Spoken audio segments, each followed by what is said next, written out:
Bismillahirrahmanirrahim. Assalamualaikum warahmatullahi wabarakatuh. Perkenalkan, nama saya Kurniawati dengan NIM 19071015 dari Prodi Pendidikan Kimia. Saya akan mempresentasikan tentang pencemaran udara.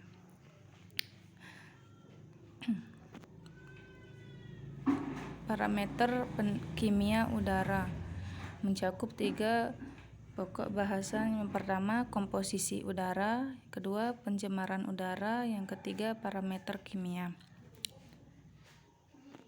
Selanjutnya, untuk pengertian udara atau komposisi udara. Sebelum kita lanjut ke komposisi udara, alangkah baiknya kita mengerti apa itu udara. Udara adalah campuran dari berbagai gas secara mekanis dan bukan merupakan senyawa kimia. Udara merupakan komponen yang membentuk atmosfer bumi yang membentuk zona kehidupan pada permukaan bumi. Selanjutnya, komposisi utama dari udara adalah nitrogen dengan persentase 78,9%, oksigen 20,94%, sedangkan komponen udara dalam jumlah sedikit yaitu argon dengan persentase 9,34 kali 10-1%, karbon dioksida 3 kali 10-2%, dan komponen dalam jumlah sangat sedikit meliputi neon, helium, metana, kripton, xenon, hidrogen, CO, NO, ozon, NO2, amoniak, SO2, dan SO2. Selanjutnya, pencemaran udara. Pencemaran udara adalah masuknya substansi atau kombinasi berbagai substansi ke dalam udara. Dapat berupa gas, cairan, atau limbah padat, serta produk samping dalam konsentrasi dan waktu yang sedemikian rupa sehingga menciptakan gangguan, kerugian, atau memiliki potensi merugikan terhadap kesehatan dan kehidupan manusia, hewan, tumbuh-tumbuhan, atau benda, serta menciptakan ketidaknyamanan yang bersifat menyerang atau merugikan bagian luar atau dalam tubuh manusia, atau keberadaannya baik langsung maupun tidak langsung sangat merugikan kesejahteraan manusia. Selanjutnya kita beralih ke sumber pencemaran udara. Sumber pencemaran udara itu ada 2, yaitu pertama, pencemaran udara dari alamiah, biasanya bersumber dari kebakaran hutan, letusan gunung berapi, dan sebagainya.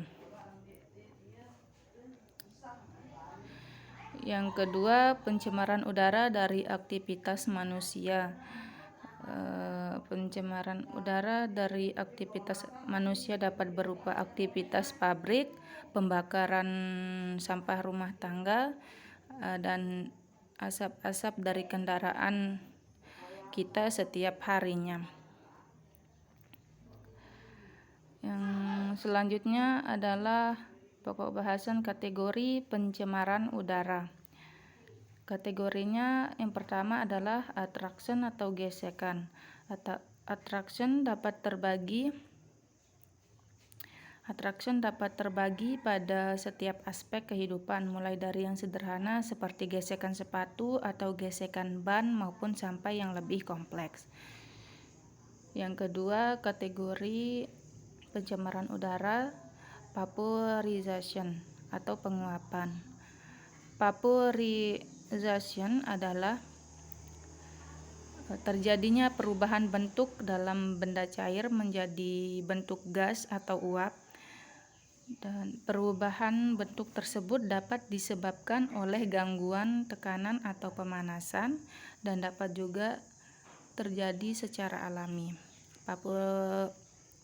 Vaporization biasanya menyebabkan timbulnya bau atau aroma tidak sedap. Kategori pencemaran udara selanjutnya adalah combustion atau pembakaran. Combustion adalah proses pembakaran dari bahan bakar minyak, kayu, batu bara, atau bahan-bahan lain yang dapat terbakar. Hasil pembakaran dapat berupa asap, gas, dan partikel karbon. Pembakaran dapat terjadi secara sempurna atau terjadi secara tidak sempurna. Bila terjadi pembakaran tidak sempurna, akan berbentuk suatu gas CO yang sangat berbahaya bagi kesehatan manusia. Selanjutnya, pokok bahasan parameter udara. Parameter udara dibagi menjadi dua, yaitu pertama parameter gas meliputi belerang dioksida, karbon monoksida, karbon dioksida, nitrogen oksida, hidrokarbon, ozon atau O3, klorin, dan yang terakhir adalah timbal. Yang selanjutnya adalah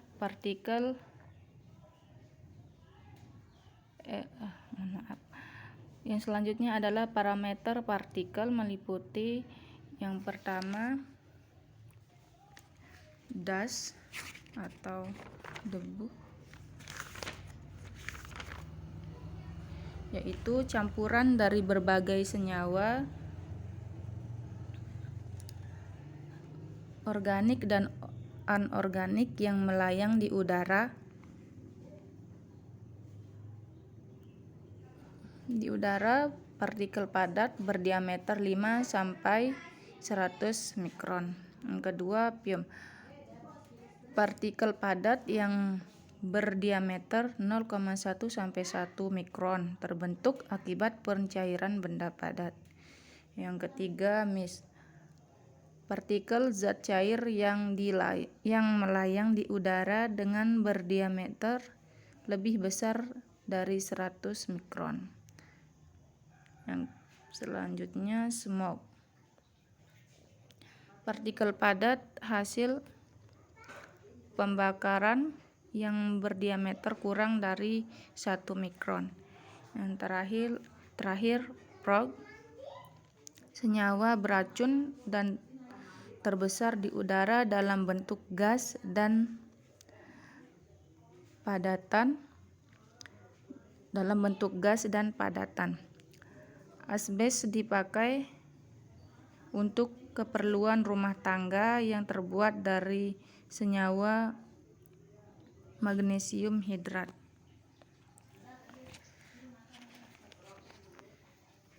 Selanjutnya membahas tentang dampak pencemaran udara.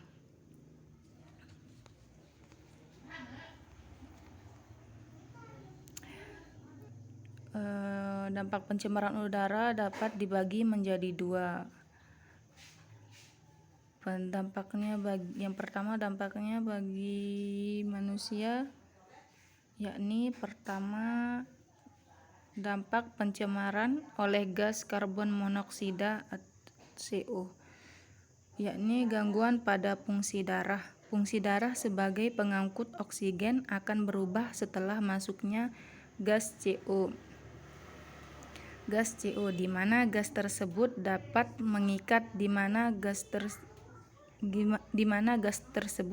mengikat hemoglobin dalam darah membentuk HbCO. Yang kedua, menimbulkan gangguan saraf sehingga menimbulkan kejang-kejang. Dan apabila keracunan terus-menerus, maka akan mengakibatkan kelumpuhan. Yang ketiga, dampak pencemaran belerang oksida atau SOx. Ini gangguan sistem pernapasan karena gas ini mudah berubah menjadi asam, menyerang selaput lendir pada hidung dan saluran pernapasan yang lain serta paru-paru.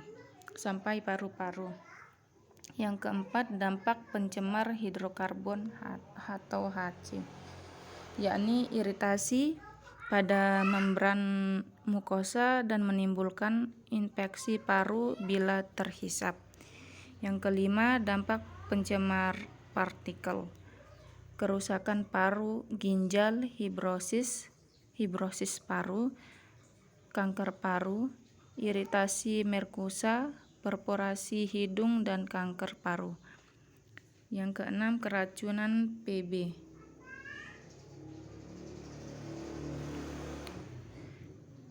Keracunan Pb yakni akan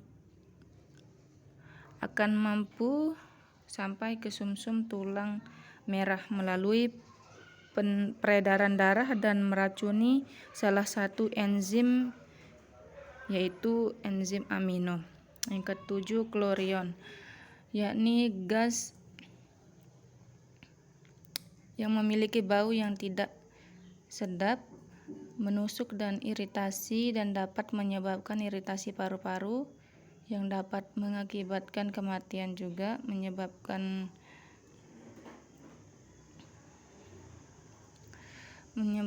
menyebabkan hidung atau kerongkongan terasa tersengat dan terbakar sampai kehilangan suara. Selanjutnya, pencemaran udara. Dampak pencemaran udara bagi lingkungan. Dampak pencemaran udara yaitu gas kaca CH4, CO2, dan N2O. Adanya lapisan ozon yang merusak, maka sifat ozon sebagai penyaring sinar ultraviolet tidak akan berfungsi, sehingga sinar ultraviolet yang tidak tersaring oleh lapisan ozon akan terus ke bumi dan merusak kulit manusia seperti iritasi dan kanker kulit. Adanya gas rumah kaca disertai kerusakan lapisan ozon dan di stratosfer menaikkan suhu bumi yang disebabkan oleh meningkatnya jumlah karbon dioksida atau CO2, CH4, dan N2O di udara yang bisa disebut efek rumah kaca. Kadar CO2 pada 100 tahun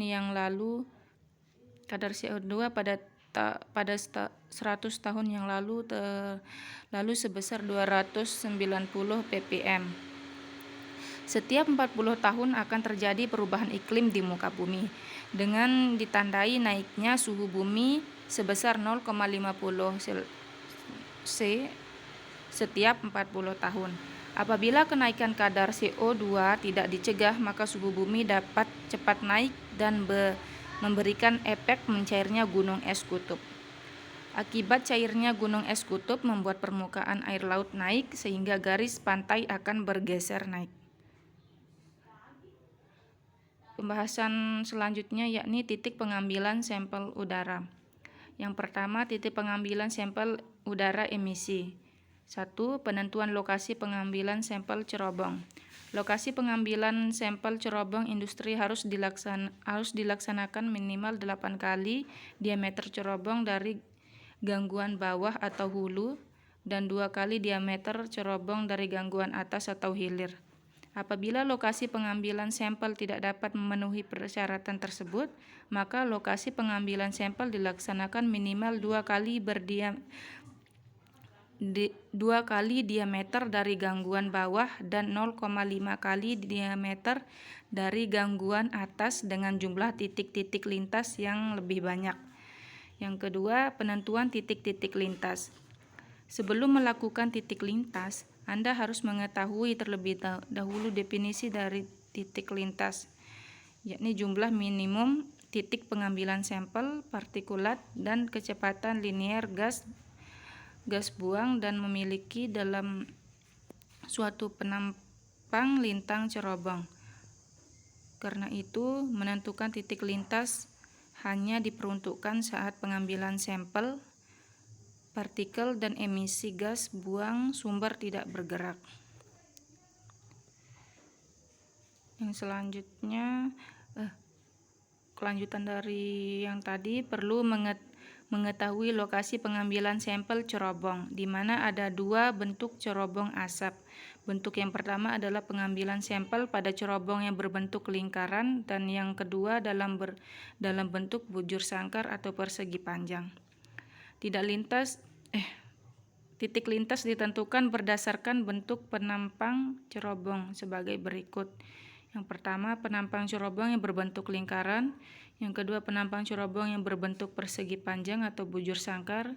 Yang ketiga, penentuan lokasi dan titik pengambilan sampel emisi tepi jalan raya atau roadside. Yang bagian B, titik pengambilan sampel udara ambien.